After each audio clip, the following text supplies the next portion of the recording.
देखी भैया, ये होली के मस्त महीना में एगो पत्नी अपना पति से कौना भाव में कहा तारी सन।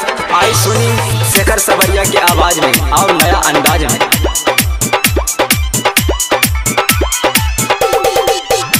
मिक्स बाय विक्की दीवाना, महालक्ष्मी रिकॉर्डिंग स्टूडियो।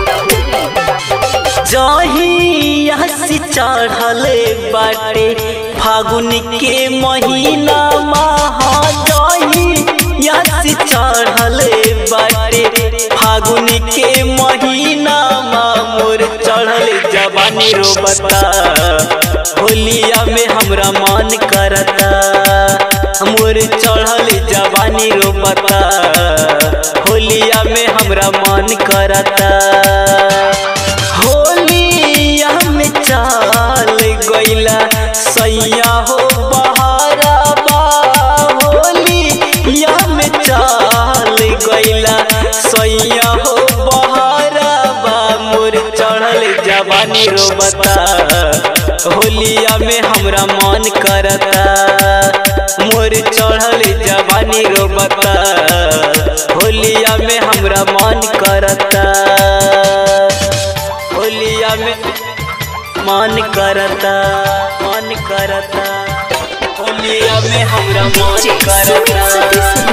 मोर चढ़ल जवानी रोबता। होलिया में हमरा मन करता। Mahalakshmi recording studio.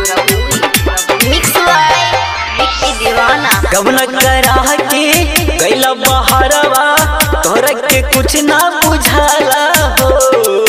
पहले हाँ होली सजनवा ये हमरा रंगवा लगाई हो।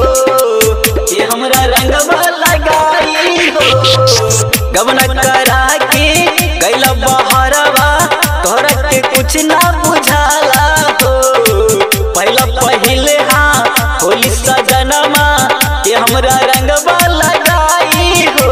हमारा हमर बात सैया आजा तो हूँ घरबा। हाँ होलिया में तांग हमके करेला दे बहरबा। मोर चढ़ल जवानी रोबता।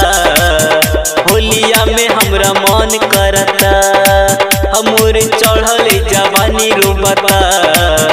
होलिया में हमरा मन करता। होलिया में मन करता, मन करता। होलिया में हमरा मन करता। मोर चढ़ल जवानी रोबता।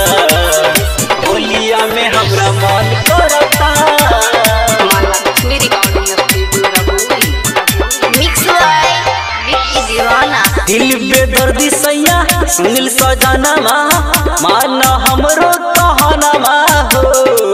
होली में आजा घरवा सजनवा, रंग डाले के बहानवा हो। रंग डाले के बहानवा हो। दिल बेदर्दी सैया सुनील सजनवा, माना तू हमर कहनवा हो।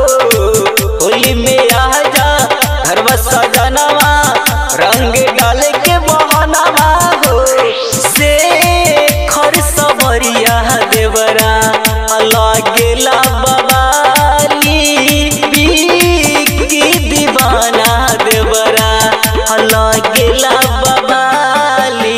चोलिया में हमरा रंग डालता। होलिया में हमरा मन करता। चोली में हमरा रंग डालता। होली में बड़ा मन करता।